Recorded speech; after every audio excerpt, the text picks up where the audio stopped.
Buenas noches, queridos amigos de Milenio 3. Estamos ya en la recta final de esta temporada, la 11ª, en el 10º aniversario de este programa que trae temas que creemos que siempre están cortados por el patrón de lo interesante, porque, por ejemplo, en este 2012, el futuro. Seguro que es uno de los términos más buscados. Precisamente esta noche y no otra, esta noche tenemos una encuesta, una estadística que hemos encargado a Diego Marañón, que se desenvuelve como pez en el agua en las redes, y hemos querido preguntar cómo está el estado del misterio, de todo lo que compone el concepto misterio en la red hoy. Seguramente 2012, fin del mundo, será uno de los términos más buscados. El otro, estoy seguro, futuro, como siempre. ¿Qué pasará en el futuro?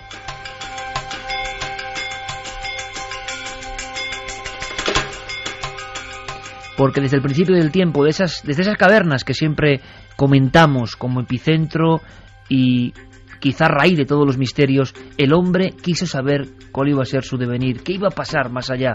Siempre vivimos con la incertidumbre de que al día siguiente pueden pasar cosas insospechadas. La vida en el fondo es un enorme misterio y el futuro es uno de los conceptos que más asombran al género humano. Y podíamos unir incluso los dos términos, humano y futuro, porque hay una disciplina, una ciencia, una serie de personas que investigan intentando preguntarse, intentando descubrir cómo seremos, de qué material estarán hechas nuestras incluso proporciones antropomórficas. ¿Habrá elementos de la electrónica, de la tecnología que nos ayuden? ¿Nos convertiremos en cyborgs? Todo eso con luces y sombras viene siendo comentado a través de otro término que nos interesa y que esta noche vamos a intentar desbrozar para todos vosotros. Ese término sorprendente, enigmático, es transhumanismo, el ser humano del futuro. Y yo pienso que hay que prestar muchísima atención, Carmen, buenas noches. Buenas madrugadas, Iker. Porque en esto estamos todos metidos, no es una cuestión exógena, ajena.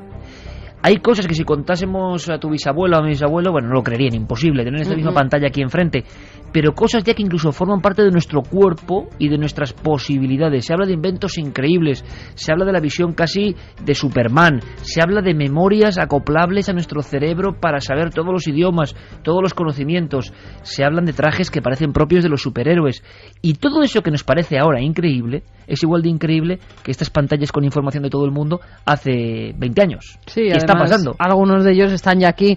Eso de la invisibilidad que todos decíamos, una capa para hacernos invisibles. La capa de pues Harry es Potter. Que ya existe la capa de invisibilidad. Y hay un montón de cosas que veíamos en las películas de ciencia ficción que se están convirtiendo en auténtica realidad. De todo eso vamos a hablar.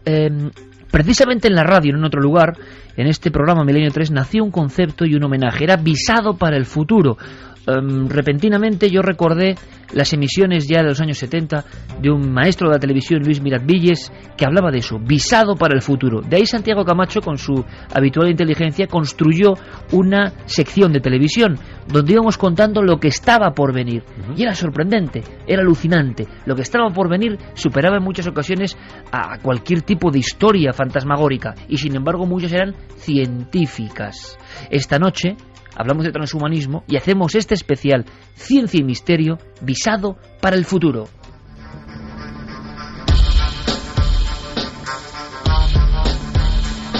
Santiago Camacho, compañero, buenas noches. Buenas noches, Iker. Transhumanismo. Podemos hacer, vamos a decirlo así, una definición más o menos de ese concepto. ¿Y ahora entramos en materia? Claro que sí, porque en el fondo lo que vamos a hablar esta noche es de una trascendencia capital. Vamos a hablar de lo que se está pensando que sea la sociedad y sobre todo el ser humano del futuro. Y estamos hablando de un concepto filosófico, es una propuesta filosófica para el tercer milenio.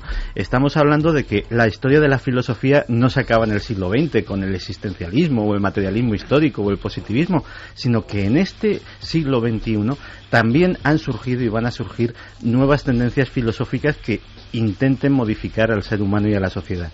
El transhumanismo es una idea que intenta hacer que trascienda al ser humano, que el ser humano tome control de su propia evolución para convertirse en algo que ya no es humano, que es transhumano. De ahí viene más allá de lo humano. Más allá de lo humano. Y es una idea que tiene defensores, y algunos escucharemos esta noche, muy célebres, muy notables y muy inteligentes, y detractores igualmente reconocidos en el mundo académico. Francis Fukuyama, que por ejemplo se hizo célebre con su teoría del fin de la historia, que con toda la humildad yo creo que resbaló un poco, considera el transhumanismo la idea más peligrosa de la historia de la humanidad, porque precisamente es una idea que en último término lo que pretende es acabar con la humanidad, que la humanidad sea otra cosa. Y en cambio pues hay auténticas casi movimientos religiosos, como el movimiento extropiano, que dirige un personaje que se hace llamar Max More, que tiene también importantes seguidores en algunos centros académicos. Es una personalidad muy seguida en el mismo MIT. Las obras de More, o se le invita muy frecuentemente a dar conferencias. Es un tipo cuyos planteamientos son muy seguidos por los estudiantes y buena parte del profesorado, que abogan porque ya mismo cualquier ser humano tenga la capacidad, no solamente económica, sino que las leyes le autoricen a insertar en su propio cuerpo las modificaciones que la ciencia le permita para vivir más tiempo, estar más saludable, estar más bello, es decir, cualquier cosa, ser más inteligente, cualquier cosa que rompa las barreras con las que nos ha dotado la naturaleza al nacer.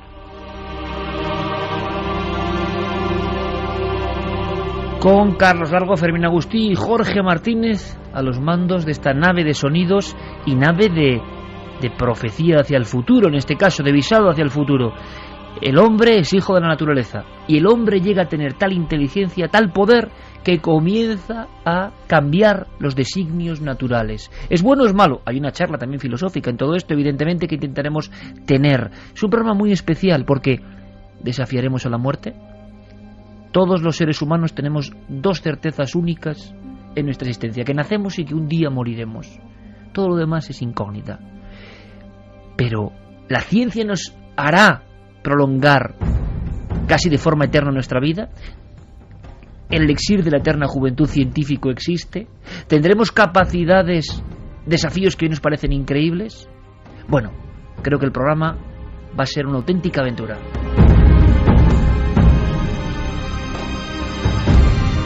Milenio 3 en la cadena SER, y presento ahora mismo a otro de nuestros compañeros que se subió ya hace mucho tiempo a esta nave sin ningún tipo de temor a hablarnos de ciencia, pero de ciencia con misterio.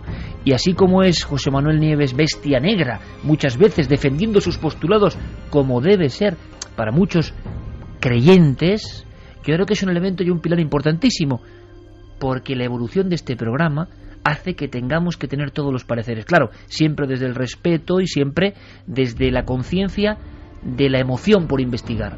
José Manuel Nieves es periodista, director del área científica de ABC, donde expone reportajes y lo demuestra diariamente, sensacionales, maravillosos, con la misión de que nos enamoremos del conocimiento y de que el misterio no está lejano, está ahí. Claro, tenía que estar en este programa junto a Santi Camacho, como porque Carmen y yo que íbamos a aprender, como espero todos vosotros, amigos y amigas, para contarnos qué está pasando en este visado al futuro y en el transhumanismo.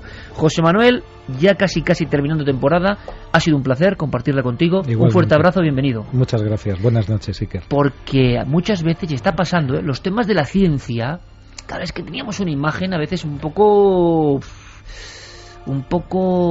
densa, un poco alejada del común de los mortales. Y sin embargo, últimamente la ciencia, gracias a la divulgación, nos está trayendo cosas, elementos que son puro misterio. Y en este caso, fíjate, con el hombre. Yo te lanzo la primera pregunta.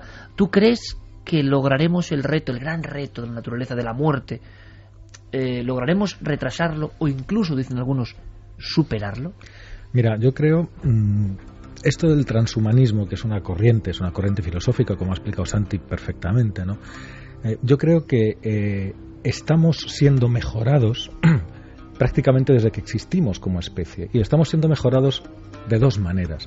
Estamos siendo mejorados por la propia naturaleza, vía un mecanismo que es la evolución, es decir, estamos mejor preparados a vivir en los sitios en los que vivimos, que hace muchas generaciones o que hace miles de años, y luego por los propios seres humanos. El ser humano, como cualquier criatura viviente, lucha por sobrevivir, por imponerse al medio. O sea, desde los primeros cazadores prehistóricos, cuando conseguimos comer carne por primera vez, cambiamos nuestros cuerpos y conseguimos una fuerza y una potencia que de otra manera no tendríamos ingiriendo proteínas. O sea, hicimos ya el salto de un tabú que es decir, que estaba ahí, ¿no? Exactamente, ese perfeccionamiento, entre comillas, artificial, creado por nosotros mismos, es consustancial, yo creo, a la naturaleza humana. ¿Qué es la historia de la medicina? Sino la historia por ir viviendo más cada vez. La historia de la alimentación, mejorando. No tenemos más que ver nuestros jóvenes de ahora que nos sacan la cabeza, o sea, nos damos cuenta en el transcurso de una vida. En los años 50, 60, los españoles eran bajitos y apretados. Ahora mismo tenemos los mejores jugadores de baloncesto, estamos a la altura de los europeos del norte. Es decir, eso también es modificación. La medicina ha salvado y sigue salvando un montón de vidas, prolongando un montón de vidas. Sigue permitiendo a los seres humanos vivir con enfermedades que ayer les hubieran matado y hoy no, pueden convivir con ellas. Y luego está la tecnología. La tecnología, evidentemente, también aplicada a todo esto que te digo, porque el desarrollo de alimentos es una cosa complicadísima. El desarrollo de instrumental médico, ahora mismo nos pasa, tenemos un dolor de cabeza, nos pueden hacer un escáner, que eso es física aplicada, o sea, es física cuántica. Nos están bombardeando con electrones, es decir, lo que hace el CERN en Suiza, en pequeñito, lo hacemos en los hospitales con fines curativos y con fines de perfeccionar, ¿no? Ahora, me gustaría simplemente, que luego lo comentaremos, dejar lo que he apuntado al principio, el tema de la evolución. Nosotros estamos intentando vivir en otros planetas. Imaginémonos por un momento que ya estamos viviendo en Marte. Las personas, si hubiera una colonia humana en Marte, cosa que es bastante probable que suceda en un futuro no muy lejano, esos seres humanos que vayan allí van a cambiar físicamente de una manera brutal y muy rápida. En muy pocas generaciones, esos terrestres adaptados a vivir en Marte no podrán volver a la Tierra porque se romperían, porque las condiciones de ese planeta, tal es la fuerza de la evolución puesta en marcha. Si consiguiéramos vivir alguna vez en Júpiter, imposible porque es un planeta gaseoso, lo digo solo por la enorme gravedad que tiene, nos bajaríamos de estatura enormemente, nos ensancharíamos muchísimo, porque la gravedad es muchas veces más fuerte que aquí en la Tierra. Y si consiguiéramos vivir allí y nos trajéramos a un señor de Júpiter 5 o 6 o 10 generaciones después, aquí sería un superhombre capaz de levantar un coche con una mano, porque lo necesitaría para vivir allí donde está. ¿Qué quiero decir con esto? Que nosotros somos una fotografía, una instantánea dentro de una película. Somos un fotograma de esa película. Y esa película está en movimiento. Y nosotros estamos en movimiento. El transhumanismo lo que dice es que tenemos que forzar esa máquina. Que tenemos que ser capaces de mejorarnos artificialmente. Pero ahí digo yo, aplicar el más o el menos común de todos los sentidos, que es el sentido común. La evolución, que es la fuerza que realmente nos hace cambiar, lleva por lo menos 3.700 millones de años convirtiéndonos de bacterias a seres humanos. Todos los procesos que ha habido en el interior de los seres vivos hasta este momento todavía no los conocemos. No sabemos cómo funciona una célula, no sabemos casi nada del ADN, no sabemos casi nada de las proteínas, no sabemos casi nada de los motores que nos impulsan a ser como somos y a transformarnos, tal y como te he dicho hace un momento. Tocar ahí, yo siempre lo comparo, es como un mono con una pistola. No sabemos muy bien a dónde nos puede llevar, por eso entiendo todas las críticas que hay al transhumanismo. No sabemos a dónde nos puede llevar porque no conocemos la materia. Es un salto, José Manuel. Primero te agradezco la posición y este maravilloso discurso, porque se cuentan muchas cosas. Un día hay que hacer un gran debate sobre misterios de la evolución. Pero, claro, es como si ese salto no es natural, sino que es un salto que va demasiado rápido, un poco como la cultura que hoy tenemos hoy en día, y podemos intervenir en cualquier momento, de conseguir todo de una manera rápida. Exactamente. ¿Verdad? Y ahora la tecnología nos ayuda. Vamos a hacer una cosa, José Manuel, y por supuesto esto también es un debate entre vosotros. Me gusta saber vuestras posturas, que seguro que pueden ser compartidas o no por los espectadores, pero ejemplos muy breves, Santi, en flasazos de algunas cosas del transhumanismo que nos pueden sorprender muchísimo. O sea, el transhumanismo sueña con cosas como ¿cuáles? El transhumanismo sueña con cosas como seres humanos modificados mediante biotecnología, modificados para no solamente para vivir más años o para sufrir menos enfermedades, sino para tener capacidades incluso inéditas para el ser humano, para correr más rápido, para oír frecuencias que solo pueden oír los animales, etcétera, etcétera. Y que objetivamente se puede lograr eso. Luego hay un discurso ético, ¿no? Y que al menos los expertos en perspectiva piensan que eso es posible a medio largo plazo. Piensan también en integrar elementos cibernéticos, elementos de inteligencia artificial en nuestras propias mentes. Ahora escucharemos un par de cortes que nos van a sorprender por las cosas que plantean. Santi, vamos con eso porque a mí me parece muy sorprendente. Luego hablaremos de si convertirnos casi en superhombres. Uh-huh. Pero lo del exocórtex o, por ejemplo, la inserción... una mente maravillosa.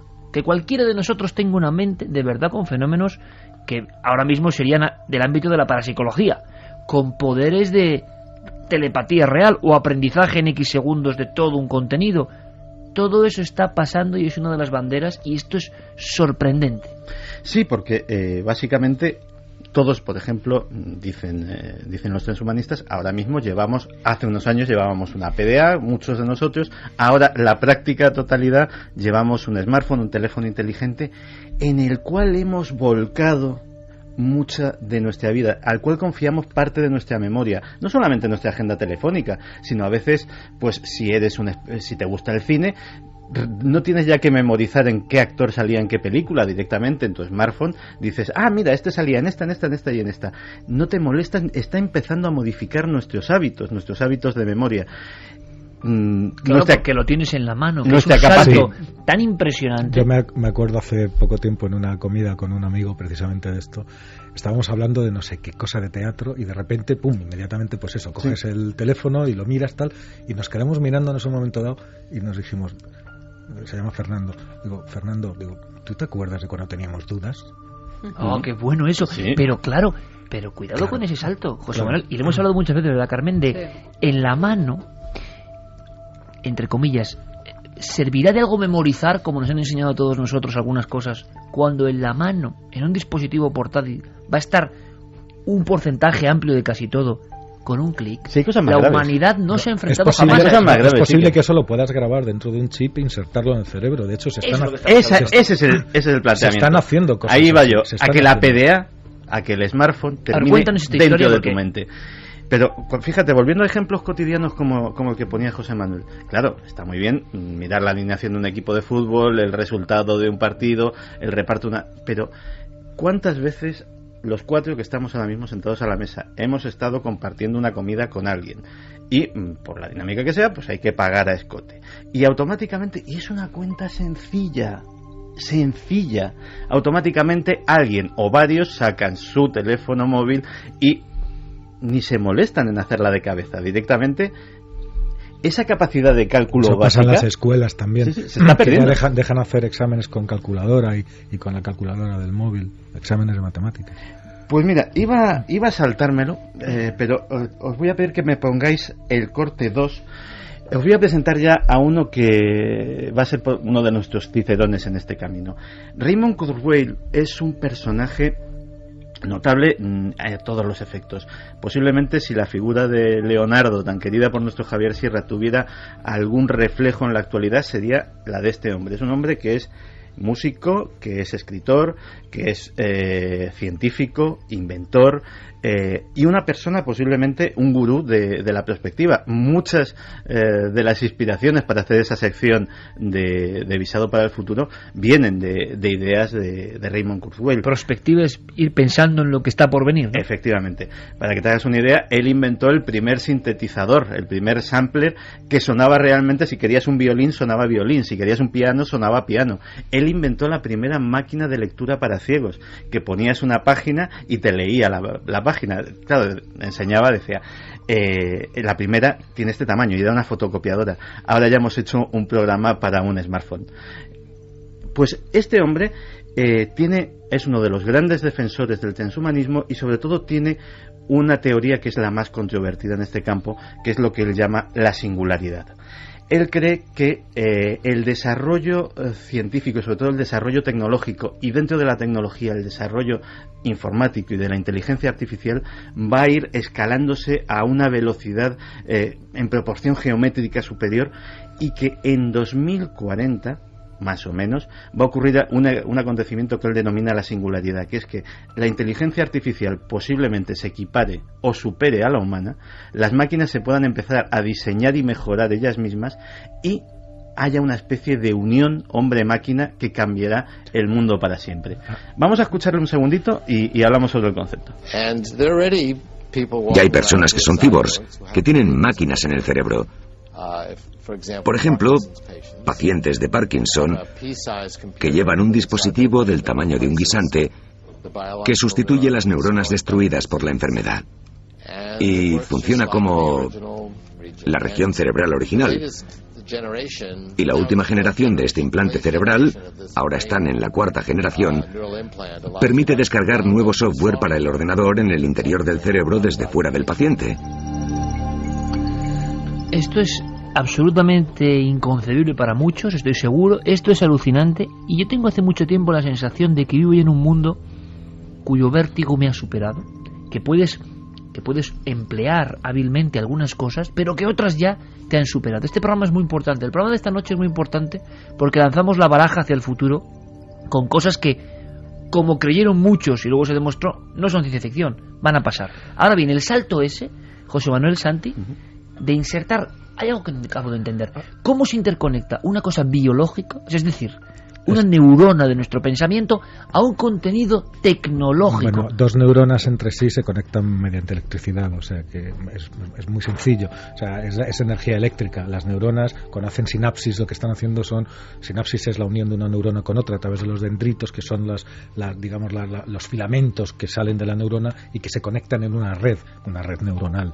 Entonces, en nosotros, igual que hemos hecho pues con los aviones imitando a los pájaros, aquí no hemos hecho, al hacer redes neuronales, no hemos hecho más que imitar a la naturaleza, y un ordenador no es más que una imitación cada vez mejor de la forma de funcionar de nuestro cerebro. ¿Y llegará ese momento, José Manuel? No solamente llegará, sino que decía Santi que llegará un día en que los ordenadores sean más tal. Bueno, nosotros tenemos dos tipos de capacidades. Tenemos la capacidad lógica y la que no es lógica. Entonces, en capacidad lógica los ordenadores ya nos ganan mucho. O sea, son capaces de hacer cualquier operación matemática compleja en milisegundos, y nosotros necesitamos mucho tiempo. Son capaces de ganarnos al ajedrez, son capaces de todo lo que sea lógica, ya nos han superado hace mucho tiempo. Porque en un principio, José Manuel, y esto me parece interesantísimo todo, o sea, hubo ese reto, esa especie de equiparación con Deep Blue, ¿os acordáis? Sí, ¿no? ¿os acordáis de esos? Máquina contra jugador, y de repente la máquina empezó a ganar. Permitidme una pequeña anécdota. Deep Blue tenía exactamente la misma capacidad de un iPad Gold. Exactamente. Es decir, a eso ha evolucionado. Pero a lo que quería llegar es que... Y en mente lógica nos han dejado atrás. Luego está la otra cosa, que son las emociones. Las emociones son un motor, como cualquier psicólogo sabe, que son una emoción impulsada por la lógica o apoyada por la lógica, hacen de nosotros lo que somos. Pero las emociones son importantísimas porque son un motor que nos hace ir hacia adelante. La curiosidad, ¿cómo le enseñas la curiosidad a una máquina? ¿Cómo le enseñas el amor a una máquina o el odio? ¿Cómo se lo enseñas? Pues bueno, eso se está haciendo, y hay las nuevas generaciones de pensadores de máquinas, de creadores, de diseñadores, están intentando dotar a los ordenadores de capacidades humanas, de diálogo con las personas. Ya ha habido diálogos muy importantes entre máquinas y personas. ¿Qué me dices? Diálogos puros en los que los dos aprenden el uno del otro, y el ordenador aprende del ser humano y el ser humano del ordenador. Acabas de llamar carne de gallina. Ha habido diálogos y sí. El ordenador, además, basándose en su lógica X, ha logrado tener respuestas coherentes. Ha logrado tener una información bastante precisa sobre el estado de ánimo de la persona con la que está hablando. Y entonces de lo que se trata es precisamente de conseguir que además reaccione en consecuencia. Es decir, el ordenador de mañana, y todavía no estamos hablando de transhumanismo, sino de cosas que vamos a tener en nuestras casas dentro de poco tiempo, cuando entremos en casa sabrá si estamos enfadados, si tenemos fiebre, si hemos tenido un mal día, si venimos alegres, si hemos comido mucho o poco. Lo sabrá todo. ¿Y eso no da un poco de miedo? No, porque eso es los ordenadores en sí también te dan un poco de miedo. Eso es una cosa que está hecha a nuestro servicio, y para los ordenadores dotados con sensores de temperaturas, tú pones el dedo y él ya sabe tus pulsaciones, la composición sanguínea que puedes tener en ese mismo momento, te mira las pupilas y sabe tu estado de ánimo, es decir, puede aprender de ti. Eso ya se sabe, eso ya hace bastante tiempo que se sabe. Sabes que incluso se ha utilizado sistemas parecidos en los aeropuertos, los utilizan ciertas autoridades, que ha habido bastante polémica, para detectar en la multitud a un tipo malintencionado que se cree que va a hacer un atentado.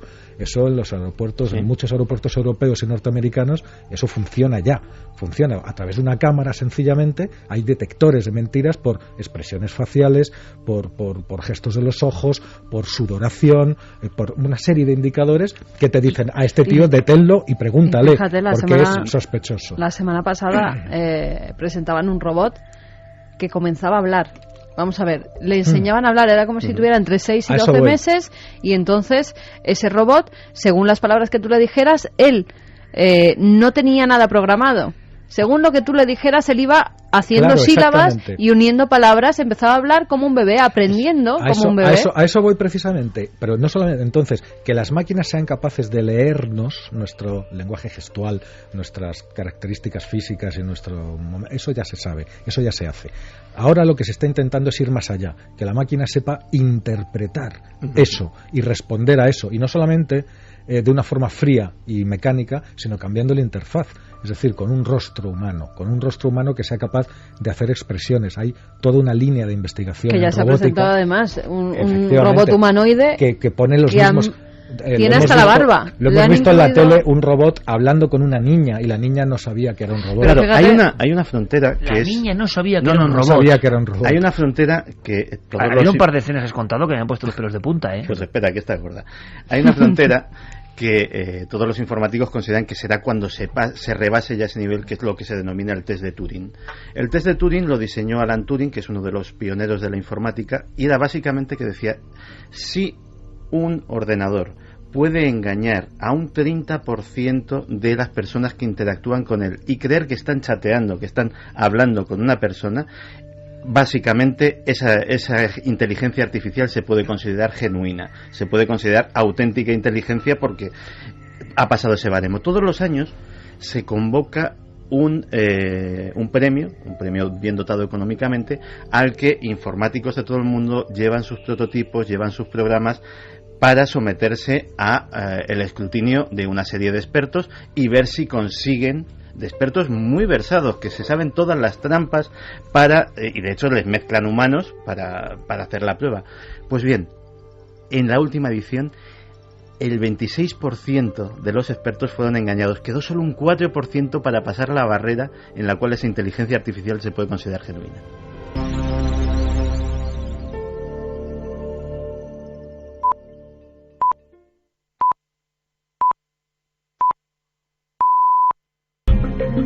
Transhumanismo, límites de la ciencia, visado para el futuro. Muchas personas me dicen: ¿qué miedo da el tema X de la casa que pasa no sé dónde?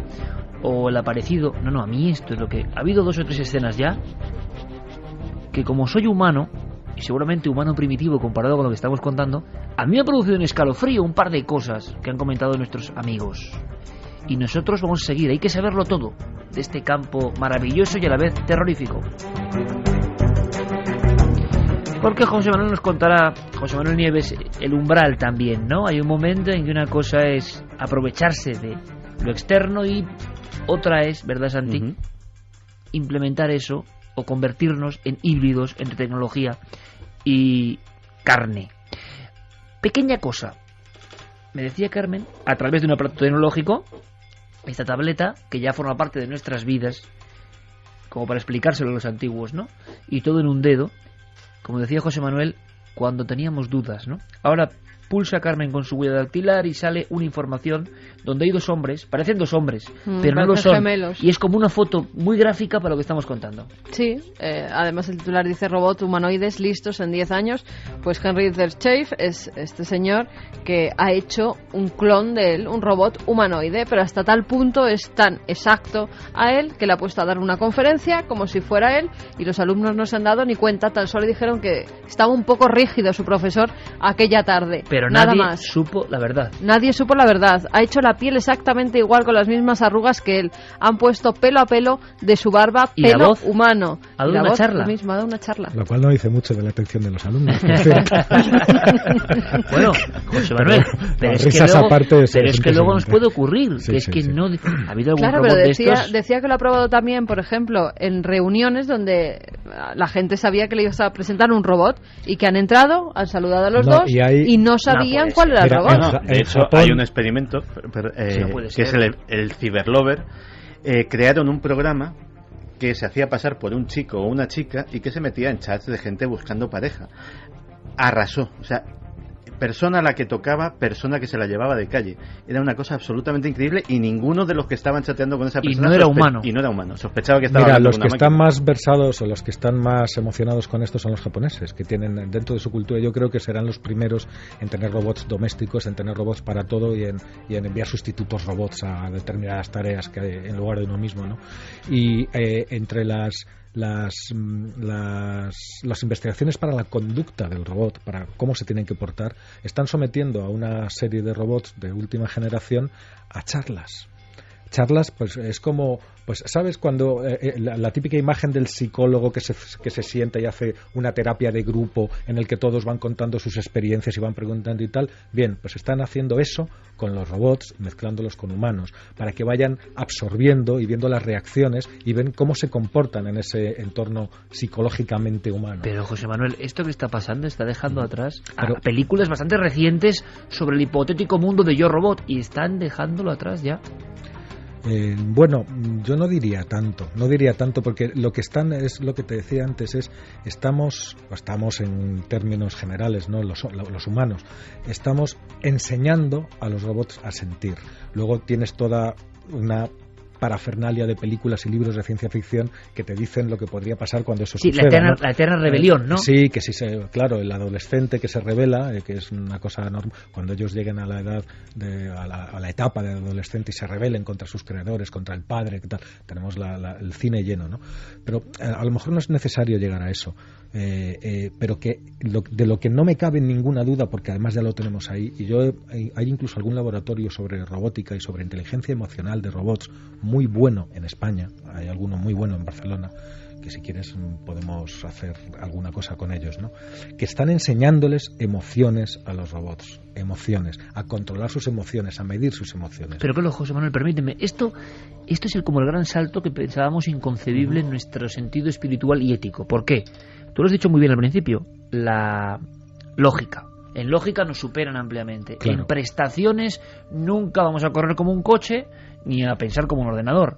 Pero ay, amigo, cuando lo más profundo del alma humana, que es la emoción y el pensamiento, la espiritualidad o ese libre albedrío que tenemos, esa conciencia, la conciencia, se pueda trasplantar, ahí hay como una cosa, una barrera que nos parece como inconcebible, y por otro lado damos un poder impresionante a esas cosas. O sea, el ser humano, el que pintaba en el castillo de Altamira, el milagro de esta especie, Sí. es que está llegando casi a reproducirse tecnológicamente, pero con mayor capacidad. Bueno, fíjate, ¿qué es en el fondo? ¿Qué es un trasplante?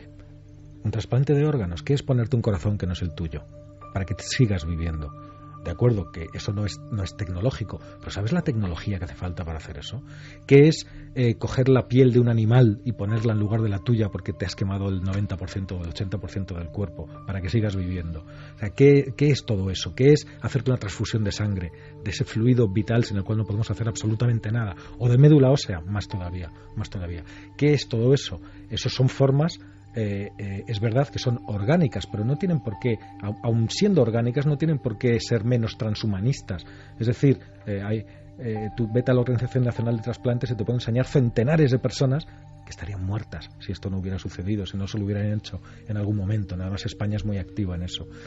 En cuanto a la tecnología, hay una rama que es la llaman la bioinformática, pero eso no sustituye una conciencia, no, sino que te da a tu propia conciencia, te puede ayudar, igual capacidades nuevas. Sí, igual que te está ayudando la tableta, que la tienes en la mano, externa a tu cuerpo, o el teléfono, el smartphone, o el ordenador, o la radio y la televisión, que también son inventos, igual que te ayudan, bueno, puedes miniaturizar esos circuitos, esos receptores, y interiorizarlos para que se comuniquen directamente con tu cerebro, para que te puedan dar, pero yo eso no lo veo ni misterioso, y lo veo además bueno, lo veo deseable, porque bueno, una operación de ojos, ¿no? Porque hay centenares y centenares y centenares de personas por ahí que van con cristalinos artificiales.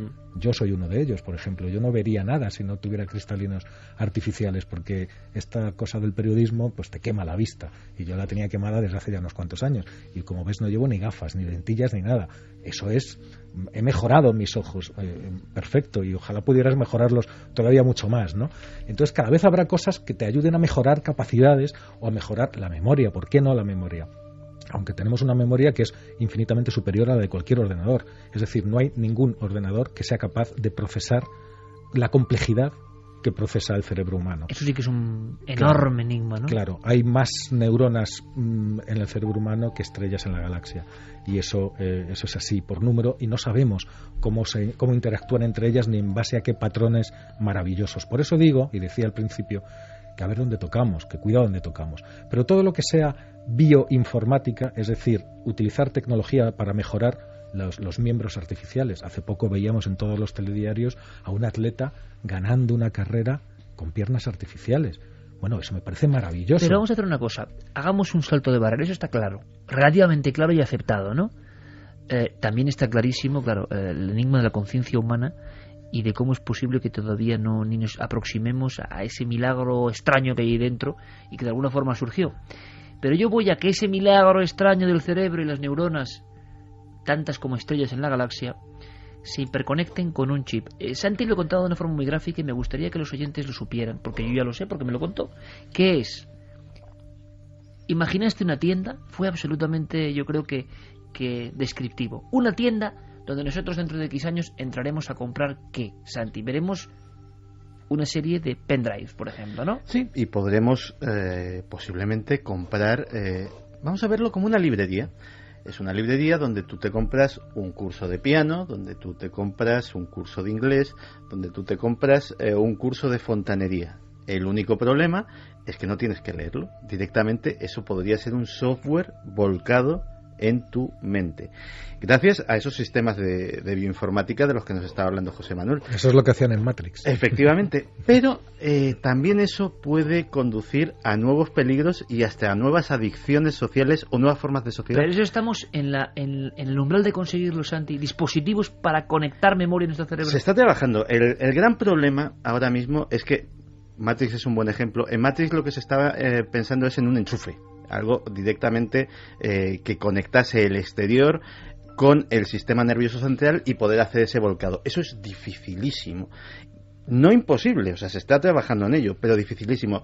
Los interfaces cerebro-máquina con los que se trabaja ahora son de inducción. Es decir, lo que hacen es un mapeado, es un gorro, para entendernos en términos, y hacen un mapeado de las emisiones electromagnéticas del cerebro, las interpretan y a su vez, por inducción, pueden ellos mismos generar ondas que modifiquen ese mismo funcionamiento cerebral. En ese tema se está mucho más avanzado. Son esos robots que, por ejemplo, ahora mismo están ayudando, esos brazos mecánicos que están ayudando a personas que están tetraplégicas, o son esos joysticks ultra sofisticados que nada más tienes que colocártelo en la cabeza, y algunos juegos muy sencillos pues los puedes controlar con la mente. Eso ya no es ciencia ficción. Pero eso del curso entero de inglés o de meterlo, mira, teóricamente eso es posible. Mira, es posible. Ahora mismo te voy a decir, por ejemplo, esto se ha hecho, por eso te lo voy a contar, que se ha hecho hace poco tiempo además, pues mediante esos métodos que estaba describiendo Santi tan estupendamente, han sido capaz de transformar en imágenes los pensamientos de una persona. Tú párate a pensar lo que es eso. Es decir, yo tengo un recuerdo, me enchufan a una máquina y ese recuerdo aparece en imágenes sobre una pantalla.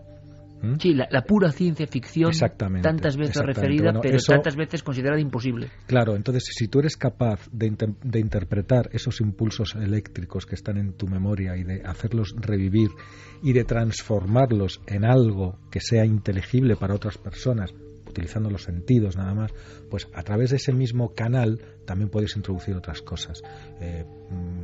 Bueno, podríamos pensar en recuerdos falsos, que también, pero cualquier otro tipo de conocimiento también podría ser introducido si ya tienes el canal a través del cual eres capaz de extraer algo comprensible. Se ha abierto esa puerta, por lo tanto se puede utilizar en doble sentido. Se está abriendo, sí, se está abriendo. ¿Me vais a permitir que dé paso a un corte, al corte número 3, que viene al pelo sobre todo lo que está contando José Manuel y nos va a abrir todavía una vía de debate más apasionante de hasta qué punto puede cambiar la sociedad esa tecnología? Además, cuando queramos crear una realidad virtual, los nanobots desconectarán las señales procedentes de nuestros sentidos reales y las sustituirán por las señales que el cerebro recibiría si estuviéramos realmente en el entorno virtual, y sentiremos realmente que estamos en ese entorno virtual. Y no solamente será visual o auditivo, también táctil. Implicará todos los sentidos, tan real como la realidad. Y no tendremos por qué tener el mismo aspecto. Podremos tener la apariencia de otra persona en un entorno de realidad virtual. Será como Matrix. Pasaremos mucho tiempo en entornos virtuales. Creo que alguna vez, Santi, esto provoca fascinación y como temor, ¿no? Es como si ya estamos imaginando un futuro lejano donde, claro... No, lejano nada. De lejano nada. Hay en realidad virtual hace más de 10, 15 años que se están haciendo pruebas maravillosas. Y yo he presenciado alguna y son alucinantes. ¿Cómo cuál? Pues por ejemplo, había te hablo ya, fíjate, esto está ya muy perfeccionado seguramente, pero te hablo de finales de los 90, el 99, 98, 99, se hizo un proyecto entre 10 universidades del mundo, 10 departamentos de informática, y el proyecto se llamaba Cyberpolis, que era ciudad virtual. Entonces lo que habían hecho ha sido crear un entorno en el cual se poblaba con avatares. Los avatares son esas figuras que no son nadie, pero muchos de esos avatares sí respondían a personas físicas que estaban en su avatar. Entonces estabas conectado a través de un ordenador, en aquel entonces era con un casco y unos guantes para reproducir el tacto, y tú te movías en ese entorno en una ciudad que tenía sus calles, sus parques, sus edificios, sus tiendas. Tú podías tener tu propio apartamento. Tenías, de hecho, tu propio apartamento en Cyberpolis y entrabas con tu llave virtual y lo amueblabas con tus muebles que te comprabas en la tienda de muebles de abajo, pagándola en dinero. Y podías poner tiendas... ¿Eso en el 99? Sí, por supuesto, y esto está muchísimo más evolucionado. Tú podías quedar con un amigo, tú en Nueva York y tú en Sudáfrica, y entonces quedabais en Cyberpolis para ir al cine. Y entonces tu avatar se entraba de la mano del otro avatar, se sentaban juntos en el cine en Cyberpolis, y mediante el guante táctil tú podías tocarle y hacerle gestos con tu cara y hacerle lo que te diera gana y ver la película y comentarla en el momento. Eso a nivel experimental se hizo. ¿Qué se pensaba? Se pensaba que esta creación de ese espacio virtual que está en el mismo lugar donde se hacen las llamadas por teléfono. Es decir, si tú te has parado a pensar dónde está esta realidad virtual, cuando tú y yo hablamos por teléfono, ¿dónde se produce la conversación? ¿En tu casa o en la mía? Pues en ninguno de las dos, ¿no? Se produce en un lugar X que está ni en tu casa ni en la mía, pero ahí estamos los dos hablando e interactuando. ¿Qué pasa? A través del cable telefónico solamente envías una cosa, que es tu voz, y aplicas un sentido, que es tu oído. Pero en Cyberpolis y en experimentos muy posteriores, que son muchísimo más complejos todavía, tú eras capaz de enviar más sentidos a través de ese cable telefónico, y enviabas la vista, y enviabas el tacto, y se están haciendo pruebas para enviar el gusto y el olfato también. Pero, también se va a José Manuel, si esto fue en el 99, con el vértigo exponencial y el crecimiento de la tecnología, pensemos ahora mismo en el 99 lo que había. Y es la prehistoria. Pero bueno, tú sabes cómo descubrieron... Entonces, ¿qué pasa ahora mismo? ¿Qué se estará haciendo ahora mismo en algún lugar? Pero mira, por ejemplo, vamos a ver, ¿tú sabes te acuerdas del desastre del Challenger? Uh-huh. Del Challenger hablo, no del Discovery, ¿eh? ¿En 86? Sí, mucho antes.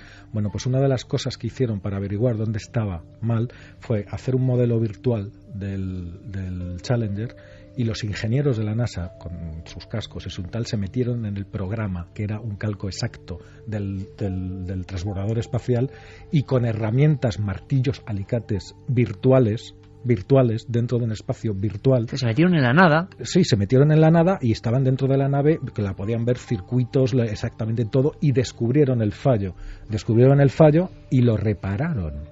Y al repararlo, al hacer esa reparación, eso queda grabado en un programa que después, cuando se aplica a la construcción real de nuevas naves, ya no tiene ese fallo. Y en medicina lo mismo, también se hace, para localización de tumores. Tú imagínate a un cirujano dentro de una habitación vacía haciendo cosas, tú le ves moverse como un loco, pero él lo que está es dentro de tu cuerpo personalizado y está buscando tu pequeñísimo tumor de 2 milímetros y lo está encontrando, y con un láser virtual lo secciona, lo corta, lo arranca y no te toca ni una sola célula que te dañe. Entonces eso queda grabado en un programa, luego se introduce dentro de un robot y el robot te opera exactamente igual que ha hecho el cirujano en tu realidad virtual.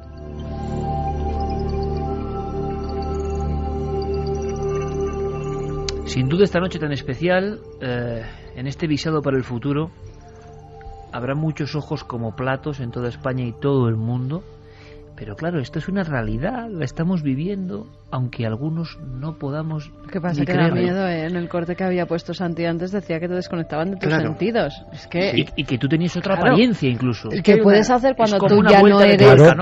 Cuando tú ya no eres el que controla tus sentidos, ¿qué pueden hacer contigo? Tú en Ciberpolis podías elegir ser blanco, negro, alto, bajo, gordo, flaco, poner la ropa que te diera la gana. Claro, pero cuando te descontrolan tus verdaderos sentidos y te ponen otros diferentes, te pueden hacer que mates a alguien y tú no ser consciente. Hay una pregunta muy interesante, bueno, eso ya estamos que ahí, como ¿no? José Manuel dice, efectivamente los avances en realidad virtual son muy amplios, y uno se pregunta por qué la mayor industria de entretenimiento que existe actualmente, que es la del videojuego, no los ha aprovechado. Y la respuesta es muy curiosa, porque no es comercial. Y dices, pero ¿cómo que no es comercial si es maravilloso? Pues resulta que tiene una pequeña pega. El periodo de aprendizaje es muy largo. Y los efectos secundarios muy desagradables. Hasta que te acostumbras a la realidad virtual hay desorientación, cefaleas, se puede llegar a un mareo que produzca el vómito. Es que estás en otro mundo. Efectivamente. Y tu cuerpo percibes otro mundo. Y tu cuerpo percibe que eso es extraño. Con el tiempo, y la gente que tiene que trabajar como operadores en entornos de realidad virtual, pues evidentemente tienen que experimentar un entrenamiento, aclimatarse, y luego pues lo hacen como si fuera una segunda naturaleza. Pero claro, dile tú a un cliente que busca entretenerse que para pasárselo bien se tiene que pasar 20, 30, 50 horas de aprendizaje, de aclimatamiento, pasan poniéndose realmente enfermo, con lo cual la industria del videojuego de momento lo tiene un poquito aparcado. Sin embargo, imagínate lo que es la industria ahora, que todo está en la nube, todos los contenidos, tanto escritos como audiovisuales, está todo en la nube. Tú imagínate tiendas virtuales en las que, por ejemplo, los discapacitados son los que están allí, y las personas que no tienen movilidad o que no funcionan bien en el mundo real, allí pueden ser absolutamente normales. Es decir, recuerdo, por ejemplo, volviendo a Ciberpolis, que habían hecho una serie de gestos con la mano que tú podías volar. Entonces, si tú hacías así, levantabas un dedo hacia arriba, entonces te elevabas sobre toda la ciudad, y si hacías así, indicabas así con el índice, ibas volando y planeando y bajabas al sitio que querías, ¿no? Era maravilloso, era maravilloso. Es verdad que en aquel entonces los gráficos no eran tan perfectos, pero es una cuestión de renderización. Claro, que ahora mismo serían indistinguibles de la realidad. Prácticamente sería indistinguible. Pero imagínate esa tienda grande virtual para ir a comprar música o para ir a comprar cine, y luego te lo descargas, ¿no? Atendido por personas reales. Pero estamos llegando a un momento en que esa especie de sueño de la realidad ¿es realidad? ¿No es realidad? ¿Está paralela a nosotros? Es un mundo donde ocurren acciones y tienen lugar sensaciones y pensamientos, pero no es exactamente. Vamos un poco más allá. Todavía, cuando el hombre, Biblia del transhumanismo, llega a incorporar estos elementos dentro de su propio ser. Había varios ejemplos muy concretos, Santi. Decía José Manuel lo de la visión y el ojo. Bien, una cuestión terapéutica, sanitaria, digamos. Pero claro, ¿y qué pasa cuando ese ojo es capaz ¿de qué? De tener desarrollos milagrosos, y uno se acopla a un ojo que le da auténticos poderes sobrenaturales. ¿Se está trabajando en eso también? No, se están implantando ojos biónicos. Hay personas que de otra forma estarían completamente invidentes, que a día de hoy pueden, gracias a ojos biónicos que son carísimos de momento, pueden ver bultos, distinguir colores, incluso leer letras de cierto porte y distinguirlas. Los expertos dicen que eso ahora mismo evidentemente es un parche que a esas personas les soluciona la vida de una manera increíble, es eso o la ceguera, pero que dentro de muy pocas décadas la capacidad visual de uno de esos ojos biónicos será exactamente igual a la humana, y que en poco tiempo después posiblemente estén en condiciones de crear algo mejor, de crear ojos con teleobjetivo, de crear ojos con infrarrojos, claro, etcétera, y para los oídos lo mismo. El implante coclear. Claro, para los oídos lo mismo. Está la tele llena de anuncios de cosas que te colocas en el oído y escuchas lo que no oyes cuando con el oído normal, eso, ¿no? Implantado dentro de tu oído, claro. Sí, claro, pero todo eso, a mí todo eso me parece muy bien. Todo eso, incluso ese tipo de extensiones, ¿no? Sí, son todo ventajas, es decir, es como antes para saber la hora tenías que mirar al sol o calcular las estrellas, ahora miras desde hace 100 años miras a la pulsera, a la mano, y tienes un reloj. Ya ni eso, miras al móvil y ya lo tienes. Es algo por lo que nadie se preocupa. Si a ti te quitan el móvil y el reloj, probablemente te cueste mucho trabajo saber en qué hora estás. Bueno, pues antes estaba hablando incluso también, no sé dónde lo he leído o lo he escuchado, los síndromes de abstinencia incluso cuando no le quitan un móvil. Sí, claro, porque estamos dependiendo depositando tantas funciones y tantas capacidades que al final te privan de eso de repente y te cuesta. Bueno, yo todo eso te digo, me parece muy bien. Ahora, hay otra cosa que contempla el transhumanismo que yo tengo ya más dudas, ¿no? Que es la genética. Evidentemente la genética, que es otro gran campo del conocimiento y que ya sabemos, conocemos las letras del alfabeto, pero no sabemos formar palabras, ni frases, ni mucho menos, ¿no? Ni por supuesto escribir libros. Conocemos las letras del alfabeto, pero sabiendo las letras del alfabeto tenemos a un señor o a un niño que apenas sabe leer y tenemos a Shakespeare. Es decir, la diferencia es gigantesca, ¿no? Entonces tenemos que saber cómo esas letras se combinan y cuáles son las mejores formas de que esas letras se combinen para crear mensajes que pueden ser bellos o no. Entonces, si nosotros empezamos a mezclar esas letras, diría que casi al azar, es para decir, hacer probaturas, claro, ¿no? Sin conocer muy bien qué es lo que estamos haciendo ni qué consecuencias puede tener para la frase siguiente o para la palabra siguiente, que al final son funciones, pues podemos acabar muy mal, y algunas de las críticas al transhumanismo van por ahí. ¿Y crees que se está haciendo en algún lugar? Lo decíamos hace unos instantes. Con animales sí se hace, por supuesto. Hay un experimento que es fascinante, que es que los genetistas en ratones empezaron a modificar un gen, el NR2B, que codifica un tipo del receptor del glutamato que sabían que tenía cierta influencia en el desarrollo cerebral. De los sujetos resultantes, el más prometedor le llamaban Dewey, porque había una serie que se llamaba Dewey Browser, doctor en medicina, que era un niño que iba a la facultad, un niño superdotado. Y era un ratón superdotado, y sabían que tocando podía hacer cosas absolutamente impensables. Un ratón con supermemoria. Sí. Y saben, ese gen lo tenemos los seres humanos. El problema, no saben qué sucede en un ser humano si tocan ese gen. Sucede lo mismo. El problema es que, por ejemplo, suceden cosas que van asociadas. Se aumenta, y en el ratón en cuestión lo detectaron, se aumenta el umbral del dolor muchísimo. O sea, mejor dicho, se disminuye. Es decir, cosas que tú no sientes como dolorosas, empezarías a sentirlas como dolorosas, como un efecto pues a lo mejor simplemente que te agarren la mano un poquito más fuerte de la cuenta, pues o cualquier otra cosa, o que te hagan una caricia. Sí. Es decir, es lo que te digo, nosotros conocemos las letras, pero no sabemos formar palabras. Y de repente han hecho ese cambio, tienes supermemoria y cualquier cosa te duele. Claro, por ejemplo, o cualquier cosa te puede pasar, ¿sabes? O que vete a saber, si es que nosotros somos eso, somos una construcción complicadísima de eso. Es decir, toda la información que nosotros somos nosotros mismos la tenemos dentro de cada una de nuestras células, dentro del núcleo celular está nuestro ADN, ahí está toda la información para construir otro nosotros, y lo tenemos multiplicado por billones de veces, y cada vez que una célula se divide en dos, cosa que sucede todos los días miles y miles y cientos de miles de veces, esa información se vuelve a dividir en dos copias idénticas, ¿no? ¿Qué hacen esos genes? Cuando se descifró el genoma humano, que fue un hito maravilloso de la ciencia humana, nos llevamos una gran sorpresa. Primero porque había 3 o 4 veces menos genes de los que se esperaban para el ser más complejo de la creación, que es el ser humano. Y resulta que tenemos los mismos genes que la mosca de la fruta, que no es nada compleja, es complejísima. Lo que pasa es que no somos tan diferentes. Las diferencias no estriban tanto en el número de genes, sino en lo que son capaces de hacer esos genes. ¿Qué hacen los genes? Codifican proteínas. Y las proteínas son las que cumplen las funciones concretas dentro del organismo. ¿Qué ocurre? Que un gen colabora con otro gen para hacer determinados tipos de proteínas que sirven, ¿no? Exactamente. Eso que se llama el proteoma, estamos muy lejos todavía de conseguirlo, muy lejos. Por eso quizá José Manuel sigue estando esa barrera, porque Carmen lo preguntaba antes de hacer este tema, y es una cuestión que siempre ha sobrevolado, surge en los medios de vez en cuando, y nos preguntamos, ¿en algún lugar habrá otro nosotros?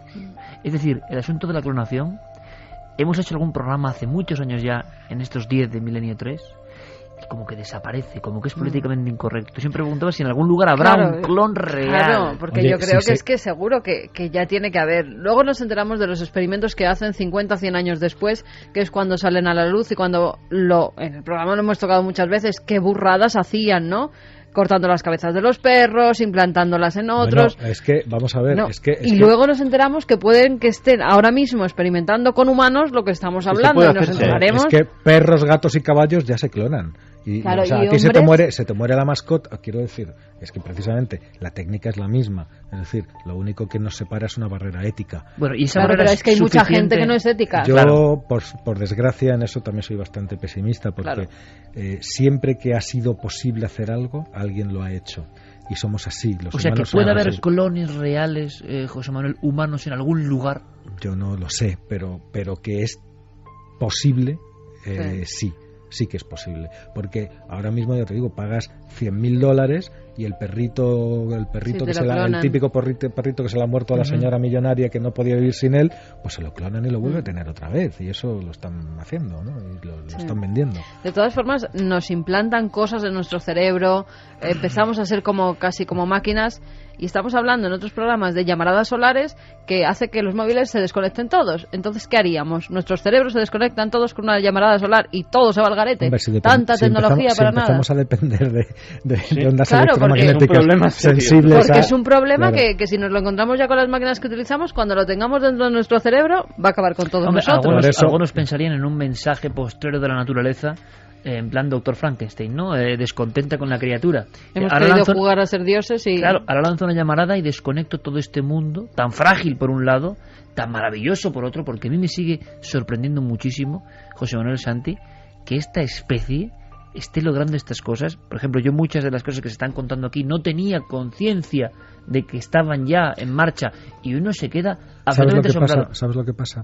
Que hay que relativizar, Iker. Hay que relativizar esto, porque a nosotros nos parece, y a mí soy el primero, siempre lo he dicho, además, que me parece maravilloso que una criatura tan pequeña en un lugar que es la Tierra, tan pequeño en un sistema solar que es tan pequeño dentro del todo, haya conseguido con su cabeza, con su cerebro, abarcar la totalidad, o por lo menos una parte importante de esa totalidad. Ahora bien, tenemos que tener esta perspectiva. Nosotros todavía no hemos tenido éxito. No hemos tenido éxito. Los pluricelulares, los que se hacen de más de una célula, las bacterias son de una sola, fueron un experimento de la naturaleza que empezó hace 600, 700 millones de años y que irradió hacia todo lo que nosotros podemos, los insectos, los crustáceos, los peces, y más tarde los mamíferos, las aves, los dinosaurios, todo eso. Pero todo eso es una excepción dentro del reino de las bacterias, que es en el que estamos. No nos olvidemos que estamos en el reino de Arquea, y Arquea son las bacterias, no nosotros. Nosotros, los seres pluricelulares. Es decir, para que esto tenga éxito, bueno, y dentro de la historia de los seres pluricelulares, nosotros ocupamos la última palabra del último renglón, porque acabamos de llegar aquí. O sea, los humanos estamos recién hechos. Para que podamos decir que tenemos éxito y cómo estamos teniendo éxito como especie, primero deberíamos de ser capaces de vivir en más lugares de donde vivimos. Y segundo, deberíamos de vivir o de sobrevivir la suficiente cantidad de tiempo como para que sea una cantidad de tiempo representativa del pero total. Entonces vamos con esa, por ejemplo, capacidades. Claro, no podemos vivir en el mar, no podemos desafiar a la muerte, o hasta qué punto. Ese era otro de los ámbitos importantes del transhumanismo, pero ¿recordáis algunas películas famosas? De hecho, no podemos vivir casi en ningún sitio. Es que no podemos vivir en ningún lado. Es que si no tenemos casas con aire acondicionado y agua corriente, no podemos vivir. Es que nos sueltan en el campo a 5 kilómetros y no podemos vivir. No en el mar, en la tierra. No podemos vivir si hace mucho calor. No podemos vivir si hace mucho frío. Pero muy frágil. Ahora bien, ¿os acordáis de aquella película? ¿Cuál era la de Noriega, Eduardo Noriega y Amenábar? Abre los ojos. Abre los ojos, exactamente. Año 97, si no recuerdo mal, o por ahí, y ya se habló de Life Extension y aquellas agencias que estudiaban el tema de la longevidad. Es otro de los ámbitos que va a interesar muchísimo a nuestro público. ¿Qué está pasando con la eterna juventud y la longevidad? Hay una cosa muy clara. Cuando uno ve las revistas, ve los periódicos, ve la televisión, el mensaje constante es que no se puede envejecer. El mensaje constante es que esta especie tiene que ser encima bella, perfecto aspecto, siempre joven. Bueno, evidentemente la ciencia o estas corrientes han tomado buena nota. Y está el desafío, desafiar a la muerte, desafiar al tiempo. Santi, ¿qué se está logrando para que tengamos una información a este nivel? Porque esto me da para debatir, ¿no? Pues la verdad es que ese es otro de los grandes desafíos y efectivamente, pues aparte de la investigación genética, y ya hemos hablado algunas veces de la telomerasa y de esa carrera por entender esa proteína que se va acortando cada vez más en cada división celular, pues aparte la ciencia está buscando atajos o caminos alternativos para de alguna manera artificial intentar mantener la maquinaria lo más óptimamente posible y hacerla durar el mayor tiempo posible. Y uno de los más apasionantes, y vamos a poner el último corte de esta noche de Raymond Kurzweil, es precisamente el ligado a la nanotecnología.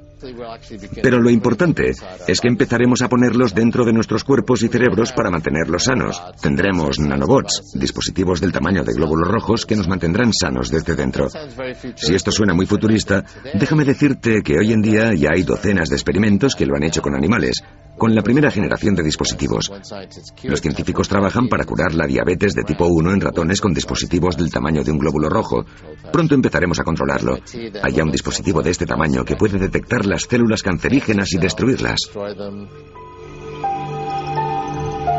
Máquinas diminutas en nuestro cuerpo para hacernos vivir mejor y por tanto buscar la barrera de vivir más tiempo. Sí, totalmente cierto. Ahora, yo con esto habría que tener un cuidado. Yo lo explicaría con un ejemplo. Tú imagínate que tienes un coche viejo y que tienes un coche que es viejo, que tiene 30 años el coche. Y ese coche, como le quieres mucho, pues le pegas un ramazado y le cambias la carrocería y le pones una carrocería de Ferrari y le pones un motor de un Ferrari. ¿Qué pasa? ¿Tienes un coche nuevo? No. ¿Por qué? Porque seguramente te fallen los frenos, te falle la suspensión, te fallen 20 sistemas del coche que te hacen que ese coche integral, no solamente de una o de X funciones que sean aparentemente buenas, no solamente, fíjate que solo con la prolongación de vida, sin tecnología de por medio, la que ha habido en el último siglo, nos han aparecido un montón de enfermedades nuevas. Enfermedades como el Alzheimer, que antes no se sabía lo que era y que ahora no se sabía lo que era. Pero los nuevos daños colaterales de vivir más tiempo. Exactamente. Entonces estamos preparados a hacer eso. Además tiene unos. No hemos hablado de los costes sociales que puede tener el transhumanismo una vez que se aplica, pero muchas de las críticas vienen por ahí. Primero, deshumanizar al hombre hasta todos estos logros y todas estas nuevas tecnologías. Si vemos ahora mismo, los smartphones los tiene una minoría de la gente, aunque no hagamos más de hablar de ellos. La mayoría de las personas no tienen smartphones. Los que tienen teléfonos normales, de los de antes, y son la mayoría todavía, ¿no? Es decir, ¿a quién estamos beneficiando? Estamos creando otra separación más social entre muy privilegiados que van a tener ya hasta vidas mucho más largas, cerebros mucho mejores, cuerpos maravillosos que no se cansan y que son súper fuertes. Ojo, que podemos crear una nueva casta. Aunque esa división ya existe entre los diferentes mundos, ¿no? Bueno, pero en lugar de paliar esas diferencias, que vamos a profundizarlas. Claro, habrá un eslabón mucho más grande. Es muy interesante, ¿por qué? Porque habrá una sociedad que acceda a esos cerebros con memoria prodigiosa, a esos cuerpos que casi no envejecen o que viven 300 años, que parece mentira, pero ¿cuánto va a costar eso? Exacto, y esa división es una de las críticas que se hace a este movimiento. Sí, y de hecho, parte de eso, mira, hay muchísimas técnicas, muchísimas tecnologías que están salvando vidas, que están mejorando la calidad de vida de la gente, pero que también, previo pago de su importe, pueden ser utilizadas para cosas menos éticas o simplemente para cosas que forman parte, digamos, de aumentar el placer o de aumentar el bienestar. Hay un ejemplo que es tremendo, que es una tecnología que se llama el diagnóstico genético de preimplantación. Eso está ayudando a muchísima gente. Se trata de generar embriones con determinadas características genéticas que o bien son para salvar la vida de un hermanito que tiene una enfermedad y necesita un trasplante de algún tipo de ese hijo recién nacido, o para evitar o para que puedas tener un hijo que, si tú tienes una enfermedad hereditaria que sabes que le vas a transmitir necesariamente, pues no renuncies a ser padre, sino que directamente se fecunda una serie de embriones y se localiza el que tiene el gen correcto, y ese se hace viable. Problema que hay gente en países donde las legislaciones son bastante más laxas que bajo mano está ofreciendo diagnóstico genético de preimplantación para elegir características físicas como colores de pelo, colores de ojos, etcétera, etcétera. No basta ya con adoptar a un niño rubio o a una niña china porque te guste o por... No, si yo quiero tener mi hijo, pero quiero que mi hijo sea rubio con los ojos azules. Oiga usted, que usted es de Zamora, claro, de toda la vida. Aquí ya llegamos a un límite que es el del desafío a la naturaleza, ¿no? Claro, pero tú fíjate imagínate que se ponen de moda los niños rubios con ojos azules y que todo el mundo hace eso. ¿Qué hacemos? ¿Una humanidad rubia y con ojos azules? Eso es que no. Ya lo estamos haciendo, ¿no? Sí, tú ves a las mujeres operadas y estás viendo que son casi todas iguales. No, porque el color hay un intento de parecerse a unos cánones muy establecidos, que en una reunión de alta sociedad ves que... Una cosa es que te tiñas el pelo y otra cosa es que tú estés hecho, que no estés viviendo en una zona geográfica donde esas características del pigmento y de los ojos sean de utilidad, sino que sean dañinas, porque no cógete a un sueco y te lo llevas al Congo y el pobre, pues imagínate cómo se pone, o cógete a un esquimal y te lo llevas a Sudáfrica y por lo mismo, ¿no? Es decir, los pigmentos de las pieles, de los ojos, del pelo, de tal, tienen un porqué. Lo que no son gratis. José, con todo esto es que somos la única especie, sí, especie elegida, pero la única especie que llega a un umbral con la tecnología que desafía a la madre naturaleza de una forma clarísima. Absolutamente. ¿Y qué va a pasar con eso? Pues eso. Yo he dicho antes que en muchos aspectos somos como un mono con una pistola. No sabemos para dónde va a salir el tiro. No lo sabemos. Es que no lo sabemos. Hablando de mono con pistola, a mí me impresionó mucho una novela, pero claro, una novela ¿qué está pasando? Este es un debate que hacemos porque yo creo que tiene un enorme interés, y cada uno de los oyentes de Milenio y en todo el mundo que se escucha este programa, y lo sabemos, es el programa en castellano más descargado del mundo. Entonces, claro, todo esto tiene un eco. Esa sensación de que hay unos cánones y la gente quiere eso como un producto. Yo quiero ser esto. Los medios tenemos mucho que ver, claro, con la implantación de ideas que luego pueden ser hasta dañinas o darse la vuelta. Una deshumanización completa. Claro que hay ventajas, como hemos dicho. El ojo de José Manuel Nieves, determinadas cosas concretas que son una ventaja, pero de repente de trasfondo hay como una historia que no acaba de comprenderse. Hay una novela de un autor que ya falleció, Michael Crichton, sí, que se llama Next. Next, lo que viene, lo que está. Bueno, y la escena inicial a mí me impresionó muchísimo, y la quiero recordar. Estábamos en verano, recuerdo que hay una portada roja con un mono. Bueno, pues esta novela, que luego es más compleja, empezaba con una escena tremenda de unos investigadores zoológicos que van por una selva, no sé si en el Congo, y entonces ven un mono. Y ellos creen, claro, un maestro, ¿no? Creen que han escuchado unas palabras del mono. Creen que el mono les ha hablado, les ha insultado en concreto. Es hijo de un experimento y de esa especie de mono con pistola moviendo genes para ver qué sale. Claro. Bueno, a mí me impresionó muchísimo eso, ¿no? Bueno, muchas de las cosas, se contaba, años 90, como ficción, se están haciendo. Sabemos que se están haciendo. Claro, y esto pasa como cuando la gente, o muchos, critican las zonas oscuras de la red. Pero ya es una puerta que se ha abierto. Hay que tener muchísimo respeto. Yo lo único que digo, y lo seguiré diciendo esto, es que tenemos que tener un respeto extremadamente grande por por la complejidad que somos. Tenemos que ser conscientes de que somos lo que somos mediante unos sistemas complejísimos que han tardado muchísimo tiempo en llegar a ser lo que son, con prueba y error. La naturaleza también hace prueba y error. O sea, ¿cuántas especies humanas ha habido? Solamente queda una, que es la nuestra. Fíjate qué responsabilidad. Y nosotros la vamos a tocar. No sabemos cómo hemos llegado hasta aquí. No sabemos muy bien todavía cómo funcionamos. No sabemos muy bien muchísimas cosas. Pero hemos llegado a esta posibilidad de manejar. Claro que hemos llegado, claro que hemos llegado, y de hecho lo estamos haciendo. Fíjate, mucho antes de que se hiciera la manipulación genética con plantas, los agricultores sabían hacerlo cruzándolos. Y sabían obtener variedades cruzando, haciendo esquejes que los clavaban en un... Bueno, eso es biotecnología. Lo que pasa que no era de laboratorio y con células, pero eso, sabemos cruzar perros desde muchísimo antes y hacer razas nuevas de perros desde muchísimo antes de hacerlo en un laboratorio, y simplemente sabemos hacerlo.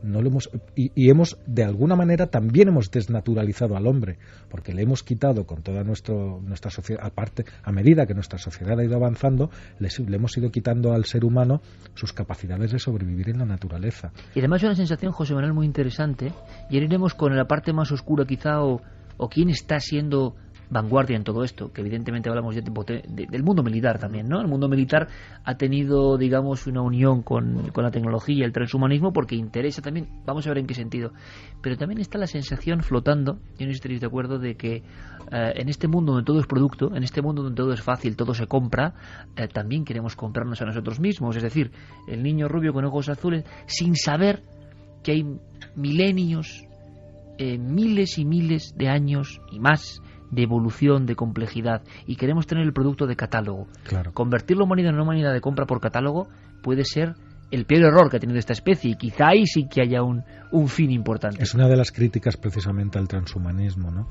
Que podría ser precipitar el final de la especie humana, ¿no? Yo no sé por qué, fíjate, me está veniendo solamente, o sea, que ese fin del mundo no es una profecía, no es un desastre ni siquiera, que puede ser, sino es la vanidad tremenda, la escalada absoluta del autocontrol de la especie humana, que acaba autoextinguiéndose buscando no sé qué. Mundo militar, Santi, ¿qué es lo que quedaba? Santi nos contaba en el tema del transhumanismo que había incluso incorporaciones de ese software para crear superhombres que evidentemente en los ejércitos tenían un buen papel. Sí, de hecho, hoy estamos muy cinematográficos, vamos a hacer una referencia que conocerán todos nuestros oyentes, Iron Man. Pues actualmente DARPA, la Agencia de Proyectos Avanzados de la Defensa estadounidense, está trabajando en exoesqueletos, en trajes de combate que den capacidades sobrehumanas a las personas que los visten. Super fuerza, super velocidad, invulnerabilidad a las balas. Hay filmaciones, y lo podrán ver nuestros amigos en internet, por ejemplo, de algunos de estos exoesqueletos que hacen pruebas los soldados de coger unas pesas de 120 kilos, hacer 500 flexiones con ellas, y lo dejan no por agotamiento, por aburrimiento, de decir, oye, ya está bien, que 500 flexiones pues ya es suficiente. Eso es lo que existe ahora a nivel prototipo, que sepamos, es decir, lo que han desclasificado, lo que muestran para decir, mira qué bien lo hacemos. No sabemos lo que tienen en los hangares, pero sí sabemos, gracias a estos proyectos de DARPA, hacia dónde quieren ir. Y el futuro en ese sentido es tan increíble como que en un momento en que no haya combate, en que no estén en una misión, sino estén en un campamento haciendo cosas rutinarias, el soldado podrá deshacerse de su exoesqueleto, dedicarse a sus tareas, y el exoesqueleto autónomamente hacer las suyas propias sin necesidad de que el soldado lo opere. Eso puede ser una tecnología que, como todas las que hemos visto, puede significar un aumento de calidad de vida. Y vuelvo a pensar en este caso en los tetraplégicos, personas impedidas de todo tipo, que podrían volver a andar, podrían volver a moverse, porque esos exoesqueletos además actualmente se están manejando con interfaces neuronales, se están manejando con esos gorros de los que habíamos visto antes, y están reaccionando al sistema nervioso no hay unas palanquitas con las que se mueven, ya no hay unos joysticks como hacía 10 o 15 años, sino que ya realmente se mueven a la vez. El dibujo de esta humanidad, este mismo soldado que con un gorro y en actividad neuronal maneja un exoesqueleto que como si fuera un fantasma de hierro o de no sé qué, va vagando por ahí, es que nos parece, o sea, se ha superado la ciencia ficción y ya no hay vuelta atrás, es la apariencia que da. José Manuel, en algún hangar, y tú eres un hombre escéptico, tú eres un hombre científico, pero eres un hombre que sabe del misterio de las cosas, desde la perspectiva científica. Se ha hablado mucho, se ha fantaseado mucho, con lo que guardan ocultamente los ejércitos, los poderes fácticos. Yo me pregunto, escuchándoos y viendo todo esto y comprobando todo esto, muchas de las películas o fantasías de en determinados hangares secretos, ocultar pruebas de todo esto, pues tienen que parecerse mucho a lo que nos ha aterrado tantas veces. Tiene que haber pruebas, prototipos, cosas que superen cualquier imaginación. Sí, prototipos seguro que hay muchos. Fíjate, a mí me gustaría llamar la atención es que, claro, todas estas prospecciones hacia el futuro que hacemos inevitablemente desde el presente, porque no lo podemos hacer de otra manera, sin embargo hay algunas que tienen más posibilidades que otras. Y te voy a decir cuál va a ser, según yo creo y muchísima gente cree, que además es que estamos abocados a que sea eso. Tú fíjate, es una revolución tecnológica tan grande la que tenemos encima, que no nos hemos dado cuenta todavía. Es como cuando pasamos de la edad de las grandes planchas de hierro y del acero y tal, a la de los circuitos electrónicos, y pues una cosa parecida, y es la de los materiales blandos. Esos nuevos materiales que lo van a hacer absolutamente todo. Tú ahora mismo, cuando tenemos un ordenador en la mano, cuando tienes un teléfono móvil, tienes una pieza dura que siempre es lo mismo. Es decir, lo dejas encima de una mesa y aunque lo dejes un mes, cuando lo cojas sigue siendo exactamente el mismo objeto fabricado con troqueles, sólido y duro. Bueno, imagínate que en lugar de eso tienes en la mano un material que cambia de forma, una lámina que la puedes enrollar como si fuera un tubito, que la puedes desenrollar a un muy grande tamaño para que sea una pantalla muy grande, que la puedes doblar 4 o 5 veces sobre sí misma para que tenga el tamaño de un móvil actual, que la puedes dejar encima de una mesa para que interactúe y se convierta absolutamente en otra cosa, y todo eso gracias a la nanotecnología que lleva dentro. O sea, magia, me estás hablando de magia. No, te estoy hablando, ¿no?, de tecnología. Yo he visto algo ya parecido a eso. ¿Tú lo has visto ya? He visto algún prototipo, pero sirven para hacer cuadros que cambian y que te van enseñando todo el Museo del Prado dentro del mismo cuadro al ritmo que tú le quieras poner, porque van cambiando la disposición de los átomos que forman la pintura y te están generando en el momento, según como estén programados, el cuadro que tú quieres ver, ¿no?, por ejemplo, o miles de otras cosas. Pero toda esa revolución de los materiales, de los nuevos materiales inteligentes, porque van a llevar la tecnología dentro y al final van a ser todo polímeros artificiales muy maleables, muy blandos, de forma que cuando tú no tendrás un teléfono, tú tendrás un teléfono cuando tú quieras tener un teléfono, y cuando quieras desplegarlo más tendrás una pantalla grande, pues a lo mejor del tamaño de un portátil de 15 pulgadas ahora mismo, y cuando lo quieras enrollar lo enrollarás, y cuando lo quieras tener doblado lo doblarás. Y cuando lo hagas una bola y te lo metes en el Exactamente, bolsillo. Exactamente, y eso será tu dispositivo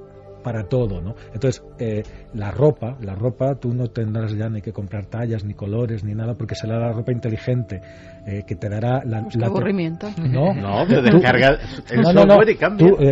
Pero eso es muy aburrido, eso de irte de tiendas no puede cambiar. Pero tú te vas a tener que conformar con una blusa que van a ser todas, Carmen. No, lo siento, pero por ahí yo sé que las mujeres no vamos a pasar. No, pero que no va a haber tallas, porque la talla va a ser perfecta, porque se va a adaptar a tu cuerpo. No vas a tener ni calor ni frío, porque te va a medir la temperatura y te va a dar la temperatura exacta que necesites.